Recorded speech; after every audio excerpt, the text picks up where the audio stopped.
Estimadas hermanas y hermanos, participantes del curso de Filocalía 2020.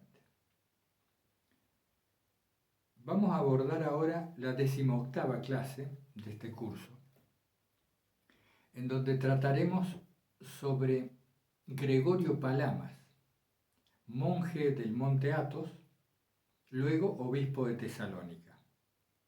Gregorio nació en 1296 y su vida transcurre en el siglo XIV, y se hizo célebre en los ámbitos monásticos, particularmente en el esicasmo, debido a un breve tratado titulado En defensa de los santos esicastas.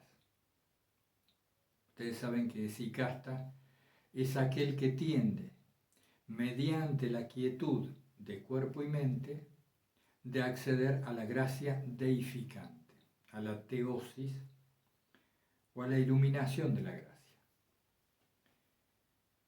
También se le suele decir al descenso del Espíritu Santo, recibir la gracia del Espíritu Santo, su presencia.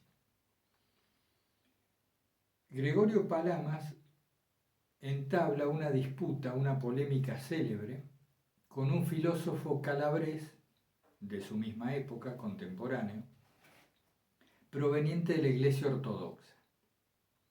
Este filósofo, llamado Barlaam, acusa a los esicastas de onfaloscópicos y calumniosamente dice que ellos pretenden encontrar el alma en el propio ombligo. Y lo dice porque el esicasmo tendía a permanecer muy ensimismado, y algunos monjes incluso llevaban esta postura cuando oraban, como si se miraran el ombligo. Pero no es que pensaran que el alma residía allí, sino que solamente pretendían aislar los sentidos de los estímulos perceptuales. Entonces la postura que adoptaban no era más que una manifestación de la actitud interior de recogimiento. Pero bueno, más allá de las frases capciosas que Barlaam enviaba en sus cartas de crítica a los esicastas y en otros ámbitos, este filósofo se fundaba en una interpretación extrema de la vía apofática. Era muy conocida en esa época la vía apofática, incluso en los ambientes griegos de la época, del siglo XIV. Ustedes saben que se entiende por vía apofática a la no discursiva, a ese modo que busca la oración y la unión con Dios sin discursos, en un silencio lo más absoluto posible. Y la vía apofática es muy interesante, muy buena. Se ha difundido mucho en Occidente a través del escrito anónimo de un monje inglés llamado La Nube del No Saber, que en estos días hemos puesto también en el blog, hoy creo que lo pusimos, el capítulo 3, para ir adentrándonos también en este tratado. Decía, la vía apofática es muy útil, muy interesante, y quien se siente llamado a la contemplación va a encontrar en esta vía, en este camino no discursivo, una herramienta excelente. Pero como todo, aquello que se lleva a sus extremos se pervierte. Dionisio, el Areopagita, a través de sus pequeños pero también célebres escritos de teología mística y de los nombres divinos, fue el principal impulsor de esta vía apofática. Pero Barlaam, basándose en estos escritos, basándose en cómo Platón llega hasta él a través de Dionisio, y llevando esto a un extremo, dice que Dios no se puede conocer, que es completamente incognoscible e inefable, y que permanece siempre distante de Dios, del ser humano, y nosotros observamos, y otros eruditos que hablan de Barlaam, observamos que, llevada al extremo, la vía apofática, sin la luz que la revelación aporta, que la Biblia aporta, nos deja no tanto en un silencio de plenitud, sino en un vacío. Y hay mucha diferencia entre un silencio pleno de la gracia y un vacío parecido a la nada, inescrutable, de una oscuridad total, en donde no se perciben los signos de la divinidad. Esta polémica llega incluso hasta hoy, nada más que no con estos nombres. Pero nosotros vamos a encontrar siempre un trasfondo de esta polémica cuando se profundiza en los temas de la oración y en los temas de la búsqueda de la gracia divina actuante y plena ya desde esta tierra.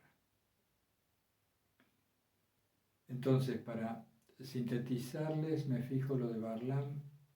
Entonces, lo central es que él decía, no habrá unión mística por la iluminación de la gracia. Eso decía Barlam, en súper síntesis, en una muy apretada síntesis. ¿Qué hace Gregorio Palamas? Conocedor de la vía esicasta, porque él mismo la practicaba, tenía discípulos en este camino y vivía, como les dije, en el Monte Athos, en la primera parte de su vida, se pone a reflexionar para ver cómo contestarle a Barlam.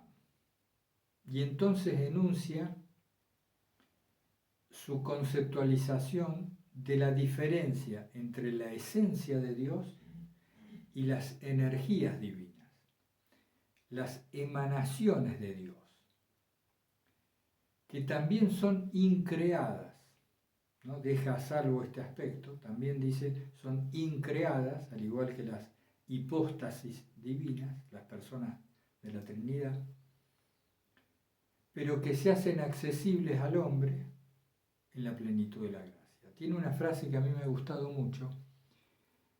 Él dice que el pensamiento se eleva de tal modo, merced a esta obra de las energías divinas, a esta emanación de la gracia hacia el hombre, que el pensamiento no puede pensar la plenitud, en eso acuerda, es decir, no se puede conocer a Dios, pero sí se puede pensar en la plenitud, desde la plenitud. No se puede pensar la plenitud, sino desde ella, imbuido de la gracia deificante. Entonces, bueno, ahí viene todo el tratado y todas las explicaciones que en otros textos Gregorio hace, tratando de mostrar y de adaptar su propia experiencia y contraponerlas a estas críticas. ¿Qué quiero decir? La experiencia personal e íntima de estos monjes esicastas es que se produce una especie de descenso de la gracia cuando se dan ciertas condiciones en el ser humano. Y esto para ellos es indubitable. Se los acusa de una cosa, se los acusa de otra, pero cuando ellos viven esta transfiguración que se produce en sus potencias y también en la visión del mundo, es decir, empiezan a ver al mundo transfigurado, tenían que darle una explicación para contraponerlo a esto otro de este Calabres, de este filósofo Barlam. Hasta allí lo esencial de la disputa. ¿Cuál es la diferencia esencial a mi criterio? Que Gregorio Palamas suma al platonismo reinante como trasfondo en la época, al neoplatonismo, mejor dicho, a los escritos estoicos que también andaban muy en boga, como hemos visto a través de Antonio el Grande o el Pseudo Antonio, le suma la revelación, la potencia de la revelación bíblica, y une todo esto, y entonces genera esta enunciación de la esencia divina, la cual él acuerda, es incognoscible, impenetrable, inefable, etc., pero que a través de sus energías o emanaciones permiten al hombre vivir una plenitud que no es el conocimiento de Dios mismo, porque eso no se puede, pero sí es la unión con Él en un sentido místico.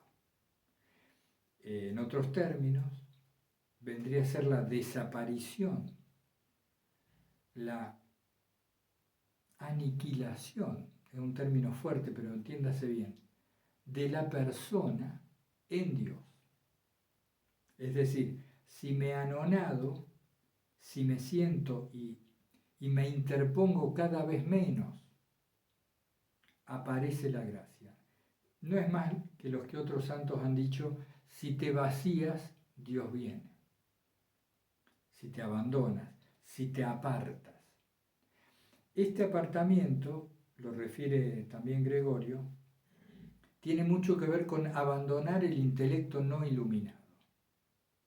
Abandonar el intelecto no iluminado y con la transformación de las potencias del cuerpo también en funciones iluminadas, esto es, previas a la caída original.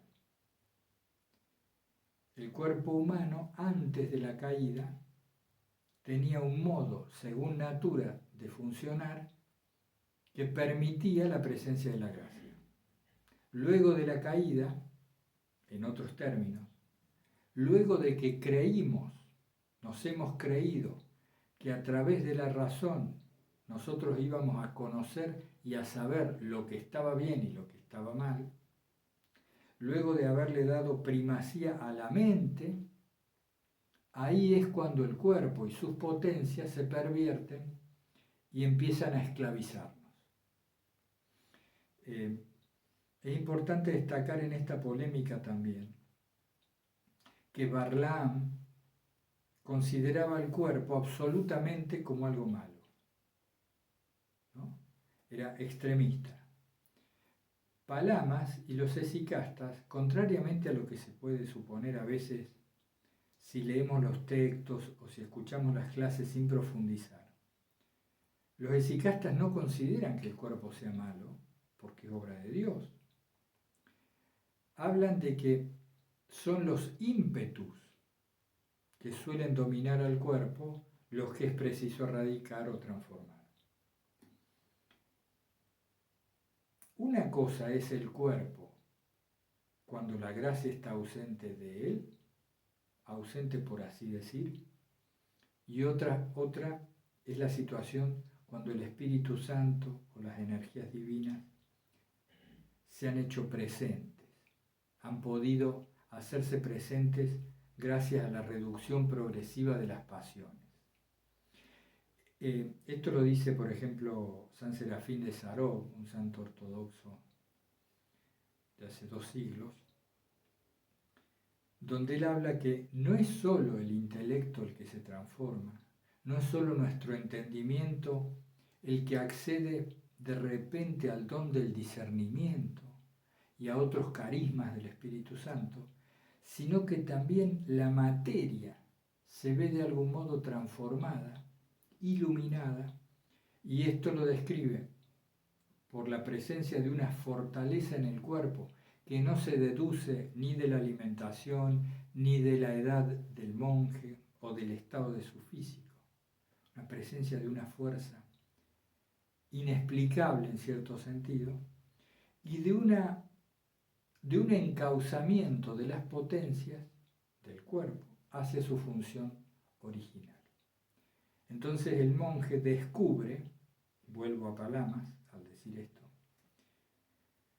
el monje descubre la función original de todas las funciones. Y no las descubre por intelecto, las descubre en sí, en su propia operación alineada a la voluntad de Dios. Es como si lo supiera o intuitivamente se advirtiera, también por este don de discernimiento, lo que se ha de hacer y lo que no se ha de hacer. Y en un estadio posterior ya no surge este planteo de lo que se ha de hacer o no se ha de hacer, porque solamente se hace. La persona es un instrumento de la voluntad divina. que bueno, otros santos en Occidente han hablado también mucho de esta experiencia, aunque con otros términos. Palamas dice finalmente que la gnosis, es decir, el conocimiento con discernimiento, no es el fin, sino consecuencia de la unión divina. Porque también se los acusaba de buscar la gnosis en sí misma y no a Dios. Entonces él dice, no, de ninguna manera. Lo que sucede es que cuando místicamente nos unimos a Dios, terminamos en la gnosis, con un conocimiento. Bien, hasta allí lo de la polémica entre Barlaam y Gregorio Palamas.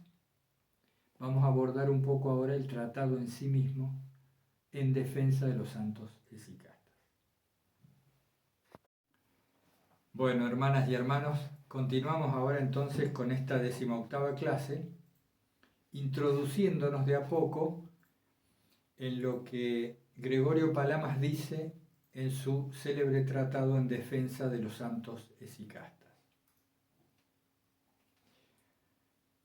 Como Barlaam consideraba malo al cuerpo en sí mismo, Gregorio enfatiza que no es malo el cuerpo, sino los ímpetus y la ley que lo habita, que es la ley del pecado, como dice el apóstol.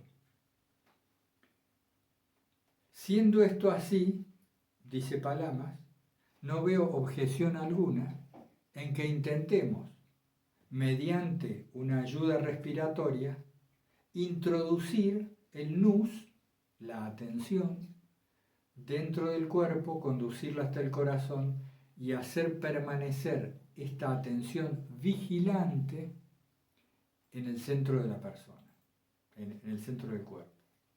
Recuerden ustedes que cuando decimos persona, hago esta salvedad, me estoy refiriendo a la máscara, a lo más superficial del ser humano, a lo que parece ser, ¿no? El significado etimológico de persona, no recuerdo ahora la palabra del latín o del griego del cual viene, pero sí recuerdo, se me explicó bien, que su significado es máscara o cáscara, lo más externo. Después veo si lo busco y lo puedo anotar aquí en la misma página. Entonces, como Barlaam decía que el cuerpo era malo, introducir el conocimiento, el nous, la parte más elevada del alma en el cuerpo, le parecía mal. Palamas dice, no, el cuerpo es el templo del Espíritu Santo. Lo que ha sucedido es que luego del pecado, luego de la caída, está poseído, por decir así, de una ley que es la ley del pecado. Entonces, de todas formas, tenemos que llevar allí la atención para transformar y sacar fuera. Él habla de esto, ¿no? De sacar fuera la ley corruptible, la ley del pecado, e introducir las leyes del espíritu. Y la polémica se centraba, y por eso se basa este tratado en defensa de los esicastas, se basa mucho en el método respiratorio, en defender el método respiratorio. La polémica se basaba, decía, a través de Barlaam, en acusarlos de usar un método psicofísico, emparentado quizás con yogis de la India o con la filosofía hindú, que pese a que el mundo no estaba comunicado ni de cerca como lo está hoy, ya se tenían noticias, obviamente, de una región y de otra, y de las prácticas en estos distintos lugares. Yo no sé si efectivamente habrá sufrido alguna influencia o habrá tenido alguna influencia el esicasmo original de los primeros siglos, si habrá tenido influencia de las prácticas hindúes. Hay otros que dicen que es al revés. Difícilmente, porque la práctica hindú de la meditación, de la quietud y del silencio es previa, ¿no? Incluso más de 2000 años, al surgimiento del esicasmo, al menos el esicasmo que conocemos en Occidente. Pero más allá de estas cuestiones, lo importante es que todo orante, toda persona que se dedica en serio a orar en busca de la contemplación, se da cuenta rápidamente de la relación muy estrecha que hay entre el ritmo respiratorio y la cantidad y calidad de los pensamientos. Tienen una concomitancia muy fuerte que todos podemos verificar. A mayor cantidad de pensamientos, la respiración es más frecuente. Y mientras más agitación tienen los pensamientos, quiero decir más inquietud, más preocupación, la respiración se hace corta, es decir, menos profunda, mucho más frecuente. Entonces, se ha usado la vía de aquietar el ritmo respiratorio para que concomitantemente se serenen los pensamientos. El método esicasta en sí mismo, el método respiratorio, consiste en atender, llevar la atención a la sensación que nos produce el aire al introducirse por la nariz, llenar los pulmones y luego al salir. Repito, prestar atención en una primera etapa a la sensación que la respiración produce en el cuerpo.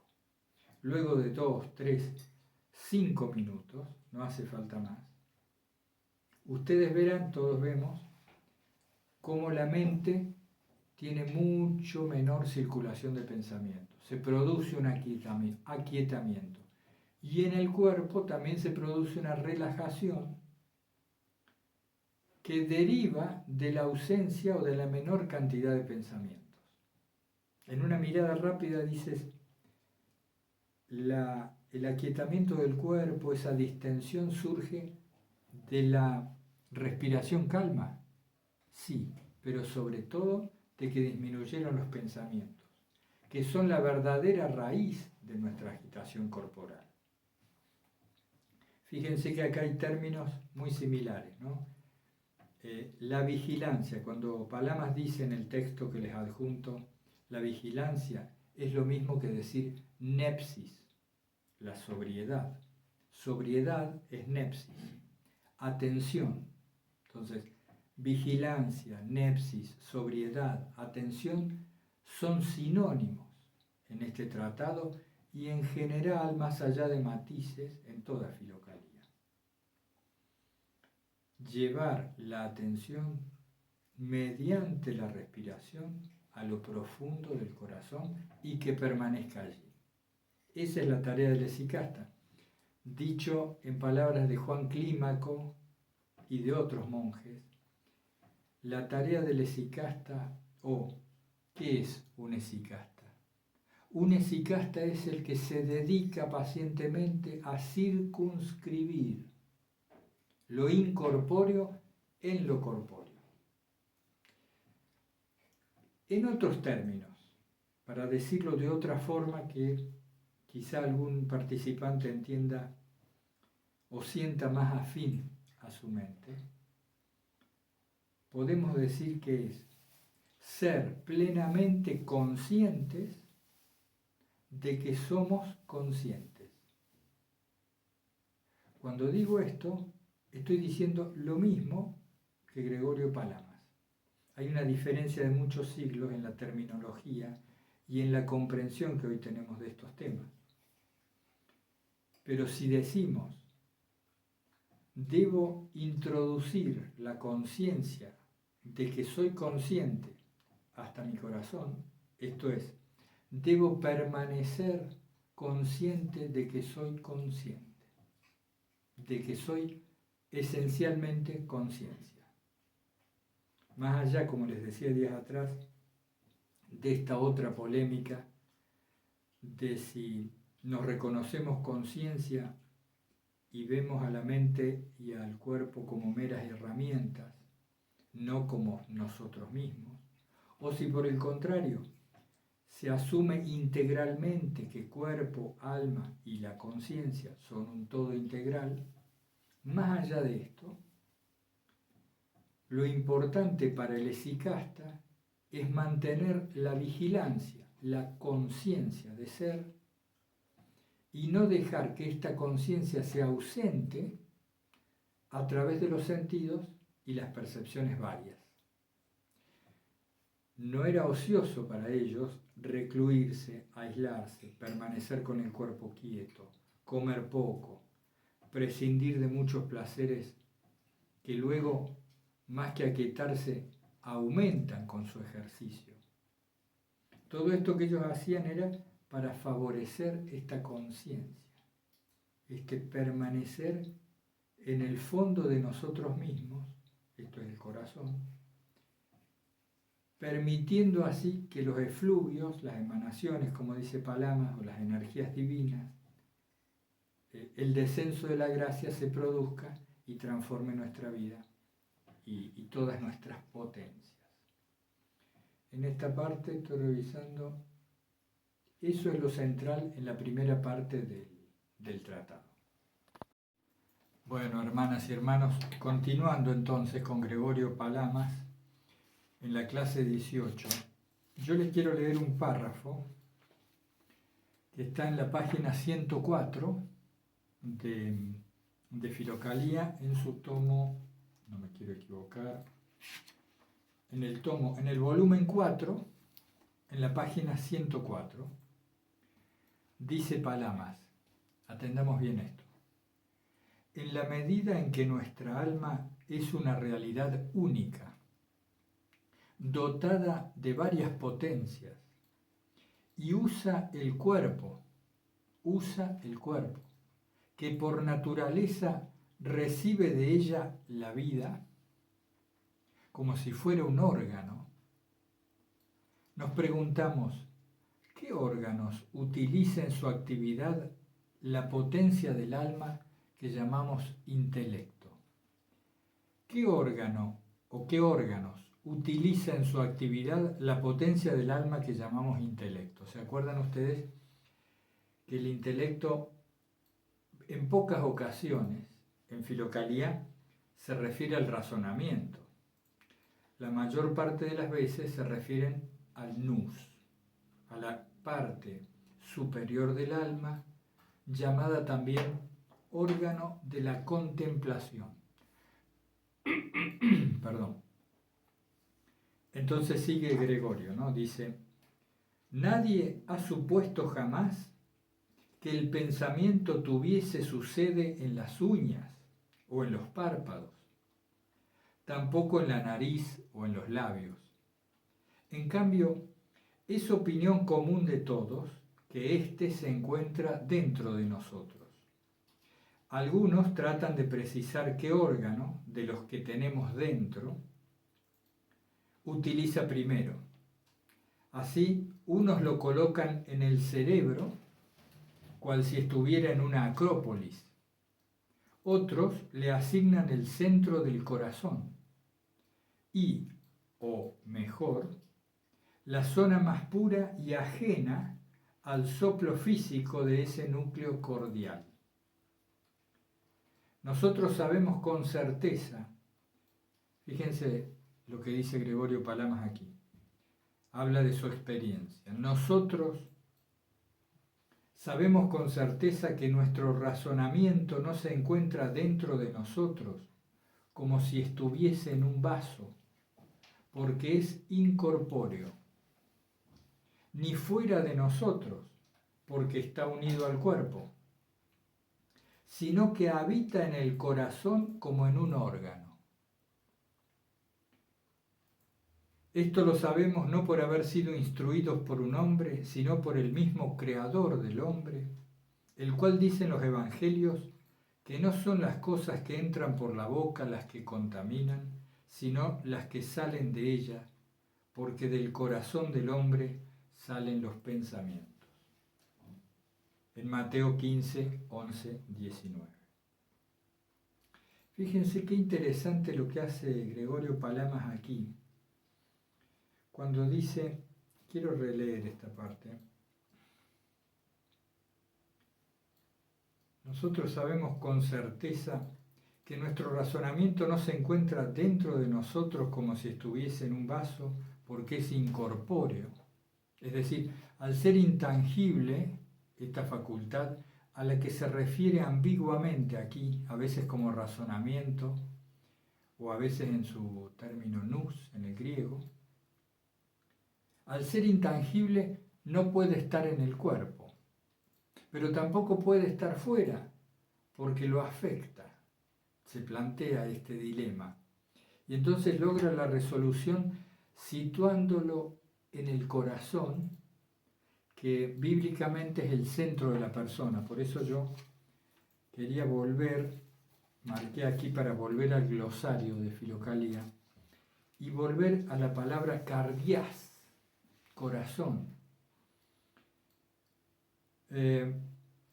Dice, considerado según la antropología bíblica el centro del ser humano. Principio determinante, esto es importante, principio determinante de las opciones y de los deseos de la persona. Obviamente incluye también los sentimientos y las emociones, pero es mucho más, y se podría decir que en él, en el corazón, se concentra todo lo que San Pablo llama el hombre interior, en Romanos 7, 22. Es considerado el órgano a través del cual la gracia penetra, no solo el alma, sino también todos los miembros del cuerpo. También es el centro de la lucha, según la enseñanza evangélica. Del corazón salen las intenciones malas, asesinatos, adulterio, fornicaciones, robos, falsos testimonios, injurias. Mateo 15, 19. Entonces, Gregorio zanja así su punto de vista, o lo delimita claramente, al situar en el corazón, en el centro del ser humano, que si ustedes ven, enfatizó, no se refiere precisamente al órgano, sino a la zona, e incluso habla de la zona más alejada dentro de la región del corazón, la más alejada de su operación. Quizá lo sitúa del centro a la derecha, como han hecho otros místicos de otras culturas, a esta sensación de ser, como si la conciencia de ser, nuestra conciencia de ser conscientes, dimanara desde este centro, o surgiera desde aquí. Por eso se hace mención en algunos libros espirituales de que cuando hablamos de nosotros tendemos a señalar aquí, yo pienso, ¿no? Yo siento. En general, el centro del cuerpo parece ser el lugar en el cual pudiéramos percibir la suma de nuestra intención, de nuestra volición, de nuestros motivos. En la antropología de Filocalia, cuerpo, alma y espíritu, el corazón tiene estas ambigüedades terminológicas, estas variaciones de significado, que en Occidente a veces hemos mal entendido de una manera rápida como la parte sentimental. No se trata de eso cuando se habla del corazón en Filocalia. Bien, ahí tienen el audio completo del tratado y hemos hecho escáner también de todas las páginas que no están digitalizadas, así que hicimos unos escáneres. Cuéntenme o avísenme si lo pueden leer bien, yo creo que sí. Ya vamos a ver si lo pasamos a PDF. Pero para no detenerme en esto, quiero ir a otras partes centrales de la enseñanza de Palamas. Como por ejemplo, fíjense esto, él dice, es imposible que Dios se una a un intelecto pasional. Es imposible que Dios se una a un intelecto pasional. También dice que no nos sirve purificar una de las potencias del alma. Y se extiende un poco. Él comenta que a veces gracias a la oración, sobre todo a la oración monológica, uno empieza a ver que alguna de las potencias del alma, por ejemplo la del razonamiento, empieza a purificarse. Si hacemos oración, la oración de Jesús o una oración centrante o monológica durante algún tiempo, empezamos a percibir en nosotros cierta claridad, llamémosle lucidez, siendo buenos con nosotros mismos. Y Él nos advierte acerca de no confiarnos, porque se dice, claro, gracias a esta operación de la oración constante, encuentras a una de las potencias purificadas. Pero no te confíes, porque mientras el alma tenga una potencia corrompida, toda el alma está contaminada. Entonces basta que cedas mínimamente en aquello que te elevó, que te purificó, para que vuelva todo lo anterior. A mí se me ocurría el ejemplo de cuando nosotros, por ejemplo, a veces tenemos un prurito, una eczema o granos en la piel y los tratamos con un tópico, con una crema, y apenas el síntoma cede, dejamos de aplicar el remedio, pero claro, a los 2 o 3 días vuelve, porque no se ha curado en su raíz, ¿no? Este era el ejemplo que me suscitaba la lectura de ese texto. No confiarnos, ni creernos, ni montarnos sobre la purificación de alguna de las potencias. Esto nos ha pasado, yo creo que a todos, a mí personalmente también. Uno de vez en cuando encuentra un alivio, una mejora en alguna de las potencias, o que disminuye el apetito, o los pensamientos se han silenciado mucho, o la concupiscencia ha cedido, sea lo que sea. Si uno se la cree por un lado, es decir, si uno deja de darse cuenta que todo es obra de la gracia, o si uno se confía, aún en el buen sentido, uno dice, vamos, estoy progresando, ya estoy libre de esto, bueno, ahí viene después la triste comprobación de que no era así. Entonces, ¿qué es un intelecto pasional? ¿Qué es lo que impide que Dios se una al alma? Que Dios se una. Es imposible que Dios se una a un intelecto pasional. Sí, al alma. Un intelecto pasional, dice Palamas, lo resume en el amor al dinero, el amor al placer y el amor a la gloria. En términos actuales, tanto de la psicología actual, incluso de la espiritualidad más contemporánea, suele sintetizarse fácilmente: sexo, prestigio y dinero. Un intelecto pasional es el que está sometido al sexo, al prestigio, al dinero, a los tres o a alguno de ellos. Veamos a qué nos referimos. Ustedes han vivido en carne propia, como yo y como todos, lo que es una compulsión. Se denomina compulsión a un impulso casi irrefrenable, digo casi porque en teoría sería refrenable, pero en la práctica por lo general no lo es. Compulsión es un impulso casi irrefrenable en el cual nos encontramos observando cómo el cuerpo y la mente reaccionan a pesar de una intención opuesta en nosotros. Caso típico con la comida, ¿no es cierto?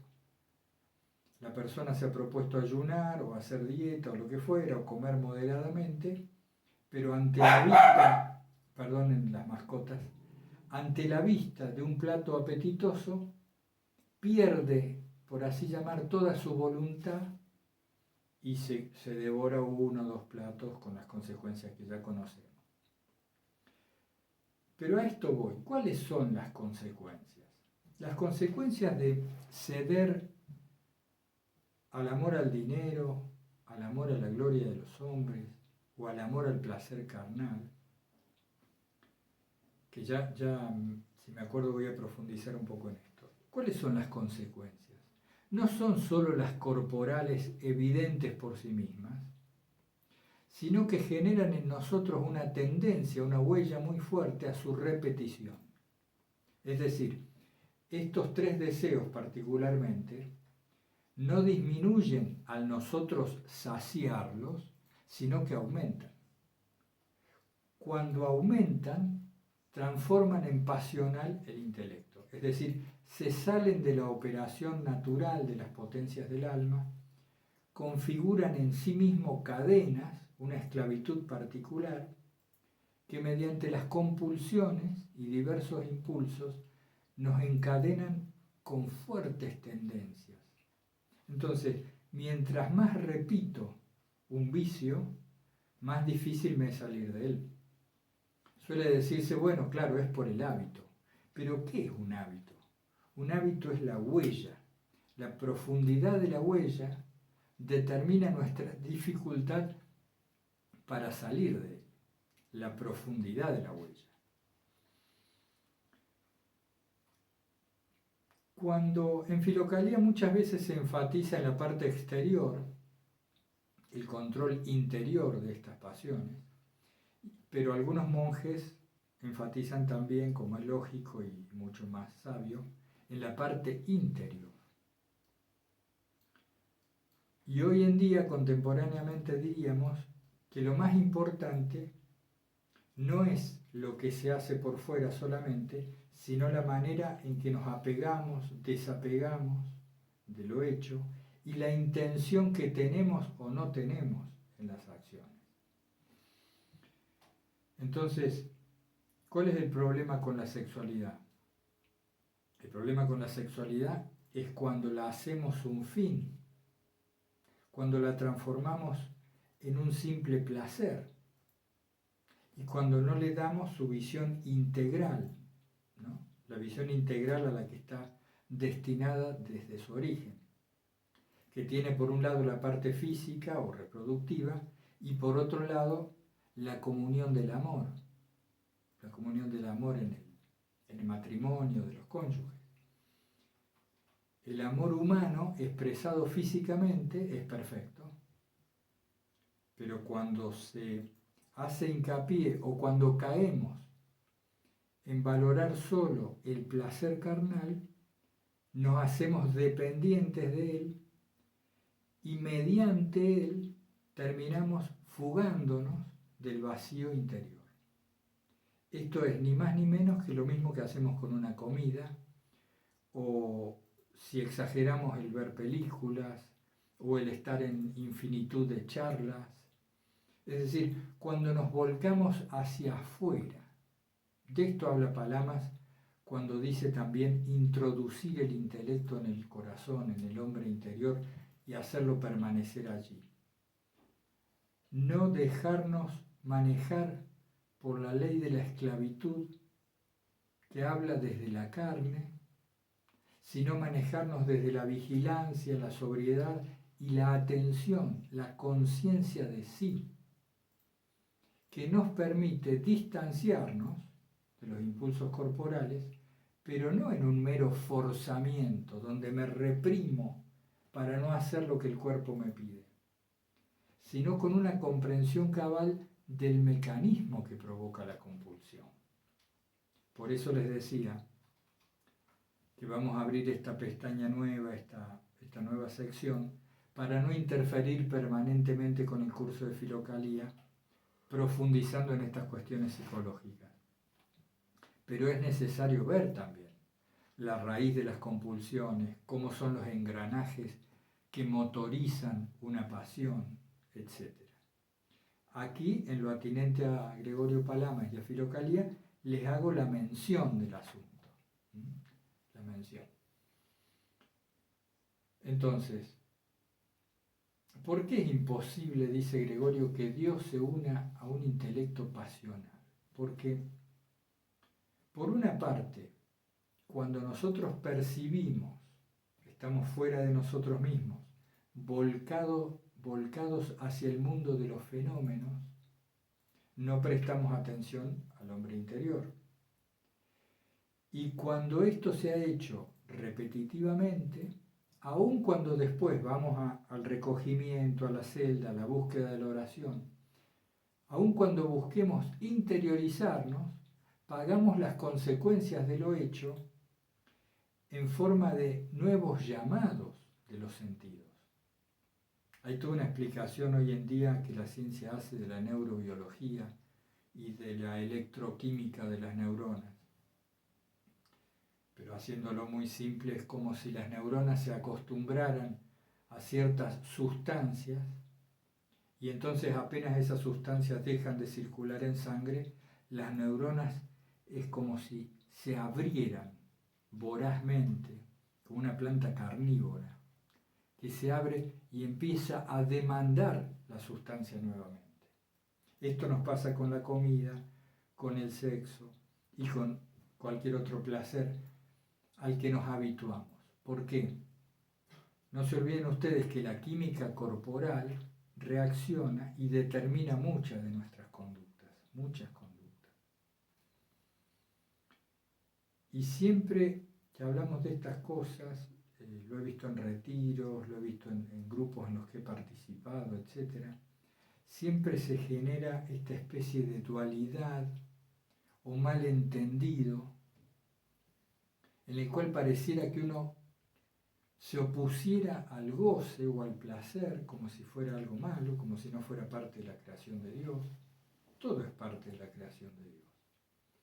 El problema no está de ningún modo en el ejercicio de las potencias del alma y de las potencias del cuerpo, sino en su ordenamiento acorde a la gracia o no.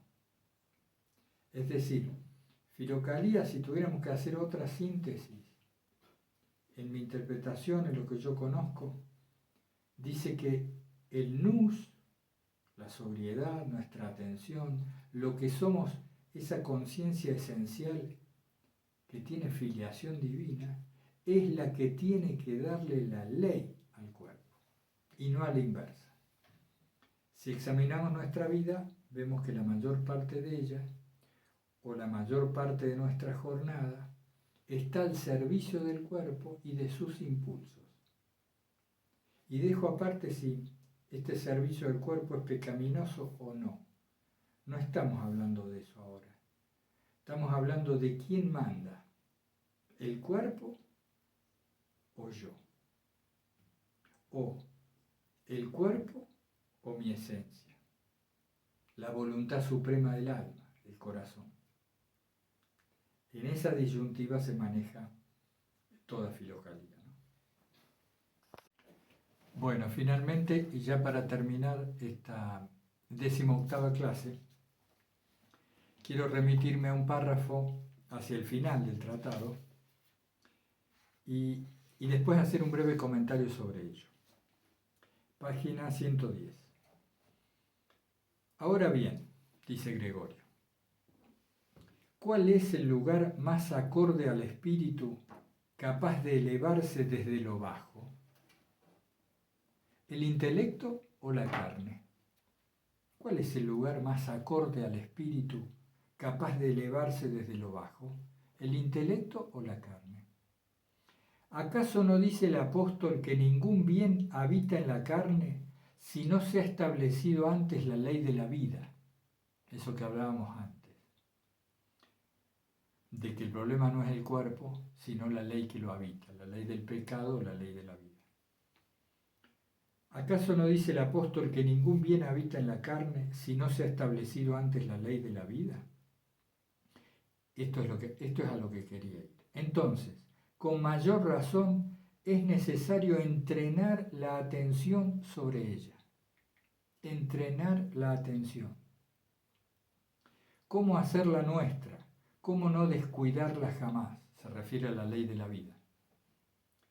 ¿Cómo destruir al maligno que se alza contra ella?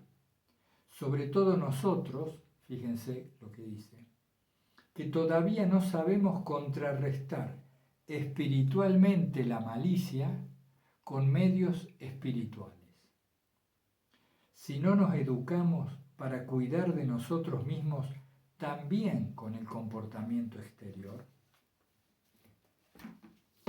es decir, como nosotros todavía, y por supuesto esto se aplica a todos nosotros, ¿no? como nosotros todavía no sabemos contrarrestar la ley del pecado, la ley de la esclavitud, con medios meramente espirituales, hacia eso vamos, pero todavía no lo sabemos, no podemos. Entonces tenemos que ayudarnos también con el comportamiento exterior, que esto lo vimos en Antonio y lo vimos en otros. Por eso yo les decía hace un rato que tendemos muchas veces a querer modificar la conducta externa meramente y otros tienden a querer operar todo desde adentro. Bueno, parece que la mixtura es lo que más conviene. Pero este aquí el caso que, supongamos, tengo ya muchos vicios. Tengo problemas con la comida, tengo problemas con este otro placer, con aquella otra adicción, tengo ira, tengo ansiedad o agitación en el trabajo. Es decir, tengo una multitud de cuestiones, llamémoslas pasionales en sentido genérico, que me impiden el silenciamiento. Entonces, mediante la comprensión de los mecanismos que generan estas compulsiones, operamos sobre una parte y mediante el cuidado exterior de alguna de nuestras conductas, contribuimos a esta progresiva purificación. Es muy importante, así se me dijo, así lo aprendí y así lo sigo experimentando. Es muy importante que valoremos el paso a paso o que valoremos los pequeños avances, porque muchas veces el orgullo espiritual o la búsqueda de una estatura espiritual, que a veces se nos confunde con afán de santidad y en realidad está metida ahí la gloria, la búsqueda de la gloria o del prestigio.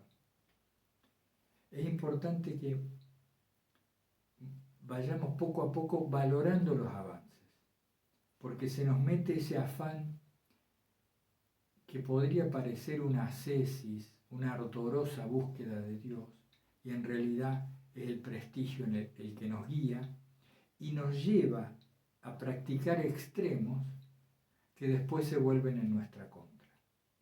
Es como si a una parte de nosotros no nos satisfaciera el lograr este mejoramiento, esta purificación en esta potencia o en este cambio de tendencia, este pequeño progreso, no nos satisface. Queremos todo. Y eso, que puede ser un impulso santo, un afán de unión con Dios, se nos puede volver en contra. Por eso es bueno situarse en donde uno está, saber cuáles son nuestras limitaciones, para lo cual necesitamos vernos con la humildad necesaria. ¿Y cómo hacemos para vernos con humildad? ¿Cómo se hace para volverse humilde? Esta es una pregunta que se manifiesta bastante en Filocalía, ¿no? Con estas u otras palabras. ¿Cómo hace uno para volverse humilde? La humildad no es una virtud que se pueda cultivar. La humildad resulta del verse sin maquillaje, del verse desnudamente, el atreverse a verse con verdad interior. Dicen estos monjes, tendré que buscar, hay una parte que lo dice igual que como yo ahora lo voy a decir en alguno de los tomos. El que se ve se vuelve humilde. Es decir, si nos vemos a nosotros mismos sin afeites, sin relatos, sin mentiras, sin acomodos de imagen de sí, terminamos humildes, por solo eso. Y esa humildad nos permite entonces situarnos en donde estamos y sin glorias vanas decir, bueno, voy a empezar por acá. ¿No? Bueno, hermanas y hermanos, no me quiero extender más. Van a tener el texto en escáner, tienen un audio con partes de lo escrito por Gregorio y ya saben que estamos a disposición para cualquier consulta o intercambio, aporte, y vamos a reanudar pronto las reuniones durante estos días, ya les voy a avisar. Bueno, ha sido un gusto y invocamos el santo nombre de Jesús para que nos brinde la apertura de corazón necesaria para que la gracia actúe en nosotros como quiera ella actuar. Un abrazo fraterno para todos.